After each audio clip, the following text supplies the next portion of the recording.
to the second episode of the Locker Room Season 3. I'm your new current host, Jacob Homan. Here I am today with my special guest, Reilly and Tom Santaniello.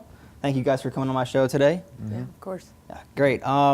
First topic I want to talk about is the hottest player right now in the National Basketball Association by the name of James Harden. And right now, this past January, he has averaged 43.6 points in the month of January, which is the highest NBA scoring average for a given month since Wilt Chamberlain back in March of 1963, which I don't know if you guys agree, but it's unheard of, you know?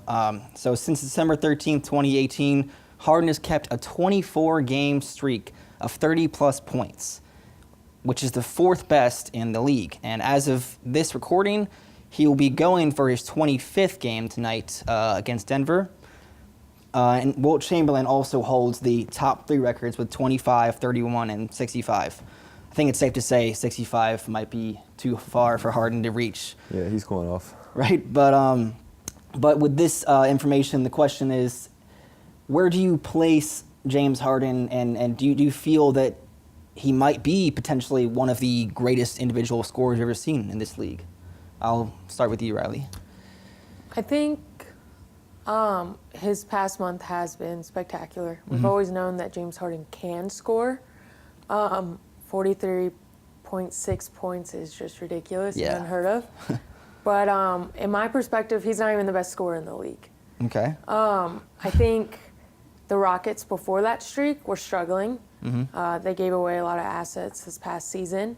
And basically this was the only option. Right. It was either James Harden needs to go crazy and berserk, or the Rockets aren't going to make the playoffs. And that's just kind of how it went. So he almost had to do this to even put the Rockets back in the playoff consideration. I still think Kevin Durant is the best scorer in the league. I just think when he wants to score a lot, he is able to. He just doesn't necessarily need to. Because he has the Warriors. Yeah, he's starting with 4 other All-Stars. He doesn't need to. But is James Harden a great scorer? Yes. Does he take a crazy amount of shots to get there? Yes. Do I think this streak will continue? No. It's great. I think it's a incredible accomplishment. But, I don't even put him in the top 5 for scoring. It's interesting. What do you think about that, Tom? Were you saying top 5 in the league right now or all time? I say all time. I agree with that, but I mean, if you're going to bring up he takes a crazy amount of shots, then where do you draw the line with Kobe? And if you're going to talk about that, Kobe's considered one of the best scorers of all time. To answer your original question, I do think that he's the best scorer in the league in this moment. I think that when he's turning it on like he has, he's just been unguardable. Yep. Regardless of the questionable calls that people are going to get upset all over Twitter and social media, it's going to happen. That's just the nature of the league. If you're a star, you're going to get more calls. But either way, I think right now he's the best scorer in the league, but I don't think he's in that echelon yet where you can say he's one of the best scorers of all time. I still think Kobe and Jordan are up there. Wilt Chamberlain's still up there, and I just don't think that he's ready to take that mantle. I also think that it's easier to do between December and January than May and April and June, which we saw last year. He kind of went away and couldn't hit those shots.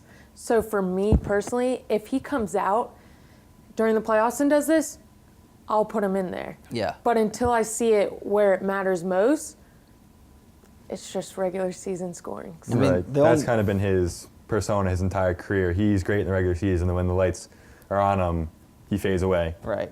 I mean, the only argument is that he's putting up these numbers that Jordan and Kobe personally couldn't do. So, you know. Well, over this 1 month stretch, but you're bringing out, what was it, 2005-06, Kobe had 36 points the entire year. Yeah. Let's see what Harden does the rest of the year, and then we can start making those comparisons. Fair enough. Well, moving on to our second segment. Obviously, everyone in America is probably still fed up with this call, but the blown pass interference call we saw on Championship Sunday between the Saints and the Rams that essentially may have affected the outcome of the result. And this might be one of the worst, blown calls or missed calls we've ever seen in NFL history. Fun thing is, though, is that a petition for an NFC Championship rematch was launched on change.org and received over 760,000 supporters. So clearly the New Orleans fans and the city are just extremely mad and furious with this call. But seeing as it is, how this one missed call can lead to such disastrous controversy, it begins to make us question, should the NFL consider reviewing penalties? And should they expand replay review to penalties? I'll start with you, Tom. Well, first off, to the fans of New Orleans, don't be mad at the refs. Be mad at your team for blowing a 10-point lead, for turning the ball over in overtime. You had a chance to win it, like the Pats did later in the night. You had your chances to win. You fell through. Yeah. So I agree it's one of the worst calls we've seen in a long time, or worst non-calls. But I don't think there's any real reason to start going to review. It's just going to slow the game down even more. And if you're going to start reviewing judgment calls, where do you draw the line there? Because half the penalties in the NFL are judgment calls. Right. So is roughing the passer going to be reviewable? Is holding going to be reviewable? I don't think it's a good look for the league to go back to the booth every time there's a pass interference call. You just can't fix human error. People are going to make mistakes. It just happened that this happened to me in a really big moment. But even Nickel Roby Coleman, the defensive player that made the contact with Tommy Lewis, he even said, "Oh yeah, like I blew him out of the water, like purposely. Like he was willing to just get a flag and not let him catch the ball." So even the man himself, who was involved in the play, admits to, yeah, it may have been a pass interference. If it's so obvious, how come the refs didn't see it, and how could they just, do something like that? They definitely saw it. They just didn't throw the flag for whatever reason. But I don't think the review is going to fix anything. This is just an isolated incident. There's going to be missed calls. It's just sports. Yeah, right. Well, what do you think about that, Reilly? I think that should the play have been called? Absolutely. But like Tom said, at the end of the day, the Saints had many chances to either get away from the Rams because they did have a 10-point lead or close them out. That wasn't the only play. It was a big play. I don't think you should be able to review penalty calls because, kind of like what Tom said, you have to review every single play. Now, maybe something that they should consider is in a playoff game the last 2 minutes and just make that rule itself. But as a whole regular season and then the whole playoff game, absolutely not. Do you feel for the Saints? Absolutely. And let's say the Patriots come out, blow Rams out of the water, blow them out of the water. The first thing that will come up will be that call. Yeah. How they shouldn't have been there. Yeah, It will come right back to that call, how the Saints should have been playing the Patriots. So ultimately, we're going to see how it plays out. But at the end of the day, refs are human. They make mistakes and move on to next year. Yeah, I mean, it sure was a tough loss for the Saints to get over, and I'm sure they're going to come back even stronger next season. Right. But that wasn't the only bad thing for New Orleans this past week. It's been a tough week for New Orleans fans because now with the news that Anthony Davis, the superstar for the New Orleans Pelicans, is requesting a trade, and his preferred destination is supposedly the Los Angeles Lakers. But let's just say this is not the first we've seen this happen. I mean, we've seen this happen with Jimmy Butler, Paul George, Kyrie Irving, Kawhi Leonard. These are all superstar caliber players that have all requested to be, somewhere else. And even Paul George and Kawhi Leonard specifically both wanted to play for the Lakers, but we know they're not there now, and they're both playing well this season. But if he is traded somewhere else, according to Anthony Davis, it will only be a rental until he becomes a restricted free agent in 2020. So he is set on wanting to play for the Los Angeles Lakers. But with him teaming up with LeBron James, that's obviously going to make some noise in the NBA.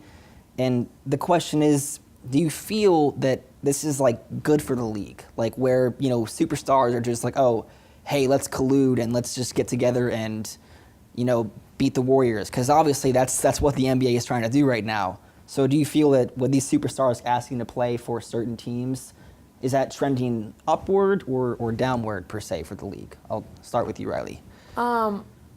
First off, I think it's terrible.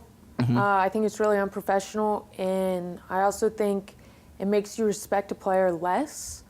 At the end of the day, if a player signs a contract for that many years, getting paid that much money, which we know they get paid a ton of, you signed to be there. You are not management. You're not the coach. You're not the owner. You have to stay there until your time is up, and then you get the opportunity to be a free agent. The fact that the players are coming through the league thinking they're just going to overtake the GMs and the owners and do what they want, I think it's disrespectful, and it's bad for the NBA. I get that Golden State, if you don't have a super team, the likelihood of beating Golden State is really unlikely. Yeah. That's just how it is right now. But Kevin Durant did not ask for a trade from OKC. Yeah. He went during his free agency, which was fine. Boogie Cousins went during his free agency, took less money. These guys like Kawhi and Kyrie and Davis need to play where they're at. Exactly. Yeah. Yeah. Free agent time, they can go, but I just find it disrespectful. And at the end of the day, is it going to end up happening? Yes, because the players, since they are the focus of the NBA, they're building off that and gaining control, and they're going to go where they want to go. But I just think overall, you didn't see this during Jordan's time. No, you didn't see this during Magic and Larry. They wanted to play against each other. Yeah. And everyone had their players that they needed on their team, and it left it kind of open. You couldn't really predict it out every single night or every single playoff. So I think it kind of just leaves the NBA like, well, we'll just see this team and this team in the final, and who really cares about the regular season because and the same. So I think it's really bad for the league right now. And what do you think about that, Tom? I'll agree with Reilly that what they're doing is disrespectful to their team, to their teammates, to the fans of their city. But in a sense, I think it's good for the NBA because time after time, we're loading up to beat the Warriors. Here, I'll just go out and say it. I'm sick of watching the Warriors win the finals every year. So I'm fine if LeBron and AD can get together and they can give the Warriors a run in the playoffs. I think that it's just increasing competition because until the Warriors break up, someone's going to have to come together to beat them, and sticking with your team clearly is not working. So moves got to get made or the Warriors are going to stay on top. Right. Well, that does it for our show today. Thank you guys for joining us. And we'll see you next week, guys, for our third episode of the season. And thank you for joining us, and we'll see you next time.